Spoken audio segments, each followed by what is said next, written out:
சென்னை கோட்டூர்புரத்தில் உள்ள அண்ணா நூற்றாண்டு நூலகத்தில் நடைபெறும் நிகழ்ச்சியில் முதலமைச்சரின் தாயுமானவர் திட்டத்தை தமிழ்நாடு முழுவதும் விரிவாக்கம் செய்து வைத்து முதலமைச்சர் மு.க.ஸ்டாலின் உரையாற்றி வருகிறார். அந்த காட்சிகளை தற்போது பார்க்கலாம். திரு மன்னாத்தி கணேசன் அவர்களே, தலைமைச் செயலாளர் திரு முருகானந்தம் ஐஏஎஸ் அவர்களே, ஆதிதிராவிட ஆணைய துணைத் தலைவர் கவிஞர் இமயம் அவர்களே, திரு ககன்தீப் சிங் பேடி ஐஏஎஸ் அவர்களே, திருமதி லட்சுமி பிரியா ஐஏஎஸ் அவர்களே, ஆணையர் திரு ஆனந்த் ஐஏஎஸ் அவர்களே, மேலாண்மை இயக்குநர்கள் திரு கந்தசாமி ஐஏஎஸ் அவர்களே, திருமதி சஜீவினா ஐஏஎஸ் அவர்களே, இயக்குநர் திரு அண்ணாதுரை அவர்களே, தாட்கோ தலைவர் திரு இளையராஜா அவர்களே,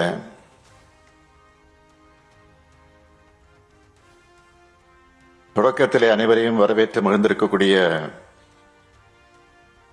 மாண்புமிகு அமைச்சர் மதிவேந்தன் அவர்களே, உள்ளாட்சி அமைப்பினுடைய பிரதிநிதிகளே, அரசு அலுவலர்களே, மூத்த பத்திரிகையாளர் திரு ஏஎஸ் பன்னீர்செல்வம் உள்ளிட்ட பத்திரிகை உலக அன்பர்களே, தூய்மை பணியாளர்கள் வாரியத்தினுடைய உறுப்பினர்களே, நலத்திட்ட உதவிகளை பெறுவதற்காக வருகை தந்திருக்கக்கூடிய தாய்மார்களே, சகோதர சகோதரிகளே,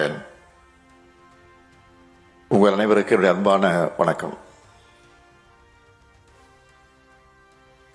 சிறப்பு விருந்தினராக இந்த விழாவிற்கு வருகை தந்து உரையாற்றி இருக்கக்கூடிய கபடி விளையாட்டிலே அர்ஜுனா விருது பெற்றிருக்கக்கூடிய மன்னாத்தி கணேசன் அவர்கள் இங்கு உரையாற்றி இருக்கிறார்.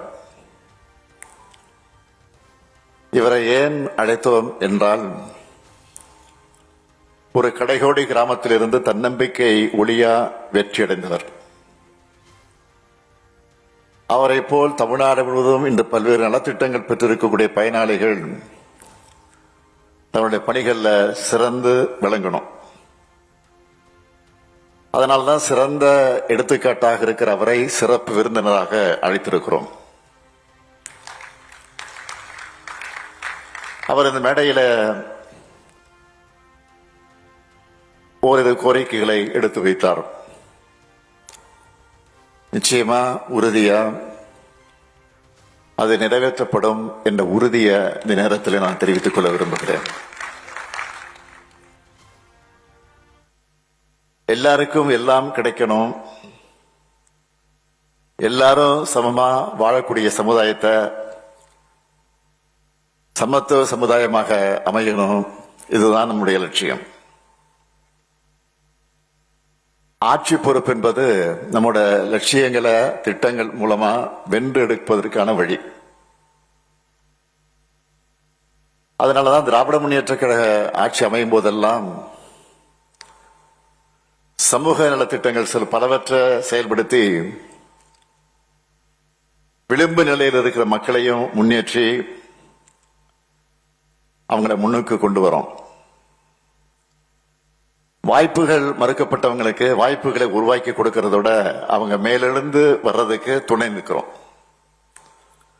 அந்த வகையில இன்றைய நாள் சிறப்புமிக்க நாளாக அமைஞ்சிருக்கு.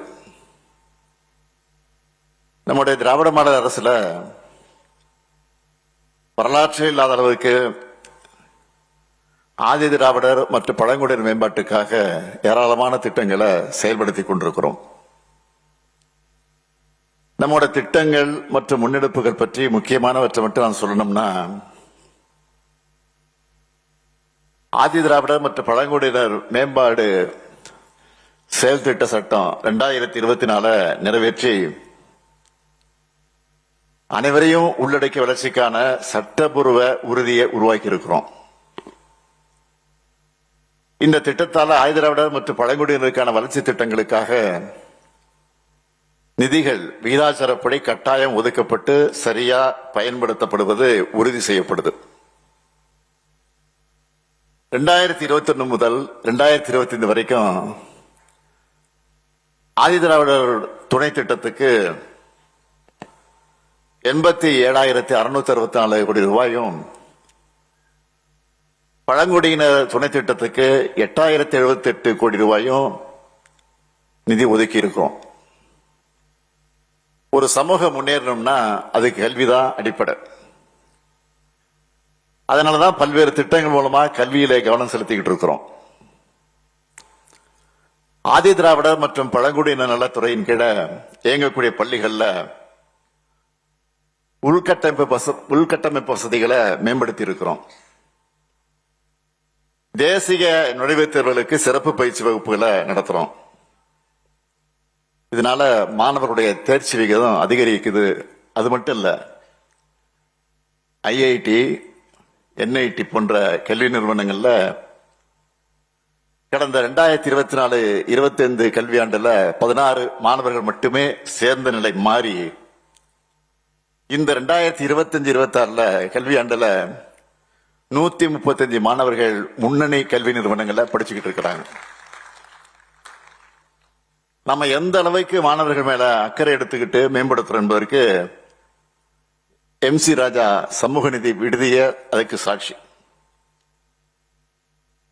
கடந்த காலத்துல அந்த ஹாஸ்டல் எப்படி எந்த நிலையில இருந்துச்சுன்னு உங்களுக்கு தெரியும்.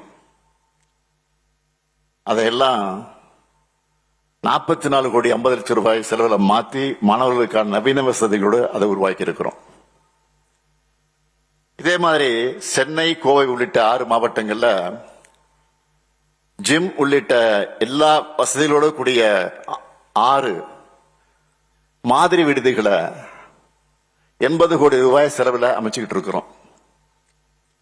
விடுதிகளில் தங்கி படிக்கக்கூடிய மாணவர்களுக்கு ஏற்ற சூழ்நிலையை உருவாக்க 36,33,00,000 ரூபாய் மதிப்பீட்டில் 77 கற்றல் மற்றும் கற்பித்தல் அறைகளை கட்டியிருக்கிறோம். விடுதிகளை முறையாக பராமரிக்கவும் மாணவர்களுடைய பாதுகாப்புக்காகவும் சிசிடிவி, பயோமெட்ரிக் வருகை பதிவு கருவிகளோட இருக்கிற விடுதி மேலாண்மை தகவல் அமைப்ப 27 கோடி ரூபாய 15 லட்சம் ரூபாய் செலவில் 1383 விடுதிகளில் நிறுவி இருக்கிறோம். அடுத்து நம்ம அரசு சிறப்பா செயல்படுத்தி கொண்டிருக்கக்கூடிய திட்டங்களை முத்தாய்ப்பான திட்டமா நான் நினைக்கிறது அண்ணல் அம்பேத்கர் அயல்நாட்டு கல்வி உதவித்தொகை திட்டம். உலக அளவில் இருக்கிற டாப் யூனிவர்சிட்டியில நம்ம பசங்க படிக்க அவங்களுடைய குடும்ப வருமான வரம்ப 12 லட்சம் ரூபாயும் உதவித்தொகையை 36 லட்சம் ரூபாயும் உயர்த்தி செயல்படுத்திக்கிட்டு வரோம். இந்த திட்டத்தோட வெற்றியை நீங்க எல்லாருக்கிட்டையும் கொண்டு போகணும். 2003 இருந்து 2021 வரைக்கும் இந்த திட்டத்தில் பயனடைஞ்ச மாணவர்கள் எத்தனை பேர் தெரியுமா? 6 பேர்.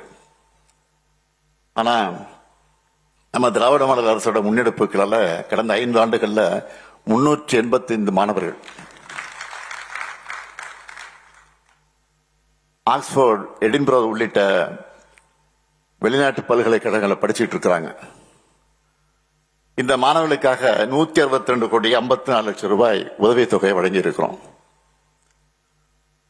அது மட்டும் இல்ல, அடுத்ததா இன்னும் 42 மாணவர்கள் இந்த திட்டத்தின் கீழே உயர்கல்வி படிக்க போறாங்க. கல்லூரி நிகழ்ச்சிகள்லையும் மாணவர்கள் கலந்துக்கிற நிகழ்ச்சிகளையும் நான் தவறாம வைக்கிற வேண்டுகோள் என்னன்னா, மாணவர்கள் பட்டப்படிப்போடு நிறுத்திடக்கூடாது. ஆராய்ச்சி படிப்புகளையும் படிக்கணும்னு சொல்லிட்டு இருக்கேன். அப்படி முழு நேர முனைவர் பட்ட ஆராய்ச்சியை ஊக்குவிக்க ஆராய்ச்சி ஊக்கத்தொகை திட்டத்துக்கான குடும்ப வருமான வரம்ப 8 லட்சம் ரூபாயாக உயர்த்தி மாணவர்களுடைய எண்ணிக்கையும் 2000 உயர்த்தி 1 லட்சம் ரூபாய் வழங்குகிறோம்.